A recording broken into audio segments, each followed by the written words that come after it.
എല്ലാത്തിനും ഞാൻ സാക്ഷിയായിരുന്നല്ലോ. അവൻ വണ്ടി കൊണ്ടുപോയി ബൈക്കിൽ പോയവനെ തട്ടിച്ചപ്പോ അവനങ്ങ് തീർന്നാ മതിയായിരുന്നു. അത് തന്നെ അമ്മായി എന്റെയും പ്രാർത്ഥന, അകത്ത് കിടക്കുന്നവനങ്ങ് തീരണേന്ന്. എന്തായാലും ആ സമയത്ത് അവൻ മോനെ ഒന്നും ചെയ്യാതിരുന്നത് നന്നായി.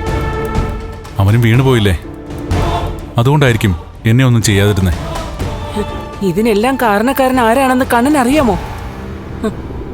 അവനാ, ആ മഞ്ജുനെ തട്ടിക്കൊണ്ടു പോയവൻ.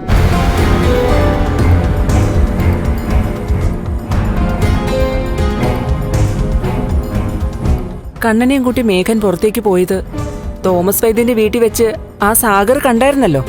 അവനായിരിക്കും വിളിച്ച് മാർക്കയോട് പറഞ്ഞത് നിങ്ങൾ രണ്ടാളും കൂടെ കാറിൽ പോയിട്ടുണ്ടെന്ന്. അതുകൊണ്ടാണ് അവൻ നിങ്ങളുടെ പിന്നാലെ വന്നത്. അത് അമ്മായി പറഞ്ഞത് ശരിയായിരിക്കും. സാഗർ മാത്രമല്ല, അവക്കും ഇതിൽ പങ്കുണ്ട്. ആ ലക്ഷ്മിക്ക്, മഹാലക്ഷ്മിക്ക്.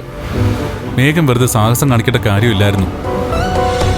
അവൻ എന്തെങ്കിലും എന്നോട് പറയാനുണ്ടായിരുന്നെങ്കിൽ അത് തോമസ് സാറിന്റെ വീട്ടിൽ വെച്ച് എന്നോട് പറയാമായിരുന്നു.